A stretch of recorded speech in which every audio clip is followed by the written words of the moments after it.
దేవుని నామానికి మహిమ కలుగును గాక. ప్రియ దేవుని బిడ్డలారా, ప్రతి ఉదయకాలం ఈ దినం దేవుని వాగ్దానం చూస్తున్నా ప్రియ దేవుని బిడ్డలందరూ ప్రత్యేకమైన వందనాలు. దేవుని బిడ్డలారా, ప్రతి ఉదయకాలం దేవుడే మనతో మాట్లాడుతూ మన జీవితాలను ఆశీర్వాద పదంలో నడిపిస్తూ ఉండగా ఈ దినం కూడా దేవుడు మనకి ఏ వాక్కును ఇస్తున్నాడు చూద్దాం. పరిశుద్ధ లేఖన గ్రంథంలోంచి యెషయా గ్రంథం 40వ అధ్యాయం 31వ వచనం చదువుకుందాం. యెహోవా కొరకు ఎదురుచూచు వారు నూతన బలము పొందుదురు, వారు పక్షిరాజు వలె రెక్కలు చాపి పైకి ఎగురుదురు, అలయక పరిగెత్తుదురు, సొమ్మసిల్లక నడిచిపోదురు. ఎవరు నడిచిపోతారు? అలయక సొమ్మసిల్లక సాగిపోతారు. ఎవరు అని వాక్కు మనకు సెలవిస్తుందంటే యెహోవా కొరకు ఎదురు చూచువారు ఎప్పుడు అలసిపోరని, సొమ్మసిల్లరని, దిగులు పడరని, నిరుత్సాహపడరని ఈరోజు దైవ వాక్కు మనకు సెలవిస్తూ ఉండగా దేవుని బిడ్డలారా, ప్రతి దినము యెహోవా కొరకు మీరు ఎదురు చూస్తూ ఉన్నారా? వాగ్దానం కొరకు, ఆయన వాక్కు కొరకు, ఆయన ఇచ్చే బలము కొరకు, ఆయన ఇచ్చే ప్రోత్సాహం కొరకు, ఆయన ఇచ్చే ఒక మంచి దినం కొరకు వేచి చూస్తున్నారా? అయితే మీరు ఎక్కడ కృంగిపోరు, మీరు ఎక్కడ అలసిపోరు, మీరు ఎక్కడ కూడా నిరుత్సాహపడరు. పక్షిరాజు వలె ఉన్నతంగా మీరు ఎక్కలు చాపి పైకి ఎగురుదురు అనేటువంటి మాటను ఇక్కడ మనం చూస్తూ ఉన్నాం. పక్షులన్నింటిలో కల్లా ప్రత్యేకమైన పక్షిరాజు అంటే గ్రద్ద. తనకున్న పేరులోనే పక్షిరాజు అనే పేరులోనే మనకు అర్థమవుతూ ఉంది. పక్షి జాతి అన్నిటికంటే కూడా అది ఒక కింగ్గా ఎందుకు మార్చబడిందంటే వర్షం వస్తున్న సమయంలో ఆ గ్రద్దకున్నటువంటి ప్రత్యేకమైన లక్షణం ఏంటంటే వర్షం వస్తున్న సమయంలో ఉరుములు మెరుపులు భయంకరంగా వస్తున్న సమయంలో ఈ పక్షిరాజు మాత్రం ఆ మేఘాలకు పైకి వెళ్ళి ఎగరగలిగే మంచి అనుభవం కలిగింది పక్షిరాజు.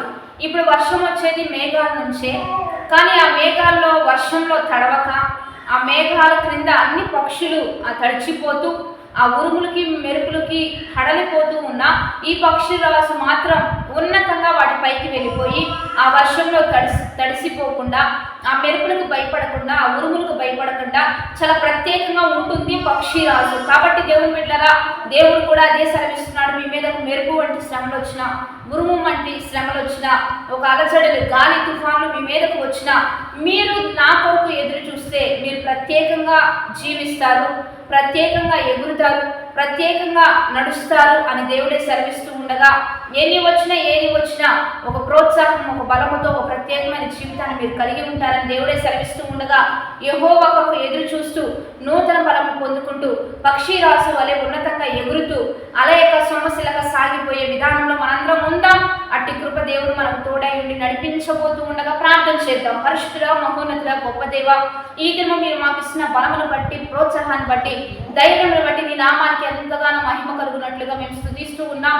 ఇటువంటి గొప్ప అనుభవం మాకును, మా కుటుంబాలకు, కుటుంబీకులందరికీ దయచేస్తూ ఈ దినమెల్లా ఉత్సహించి సంతోషించే గొప్ప భాగ్యాన్ని మాకు దయచేయమని ప్రభువైన యేసుక్రీస్తు నామమున పేరట అడిగి వేడుకొని ప్రార్థిస్తూ ఉన్నాము గొప్ప తండ్రి, ఆమేన్. మంచిగా లైక్, షేర్, కామెంట్ చేయడం మర్చిపోవద్దు. 10-20 మందికి మీరు చూసిన వెంటనే షేర్ చేయడం, ప్రత్యేకంగా వారిని బలపరచడం, మరి దైవికంగా సిద్ధపరచడం మర్చిపోవద్దు. 50 దిన ఉపవాస ఆరాధన జరుగుతున్నాయి. మనందరం కలిసి దేవుని నామాన్ని మహిమపడదాం. ఇచ్చుట ధనిత ఇచ్చి దీవించబడదాం. 50 దినాలు భోజనం జరుగుతూ ఉంటుంది, ఇక్కడ పంచిపెట్టడం జరుగుతూ ఉంటుంది.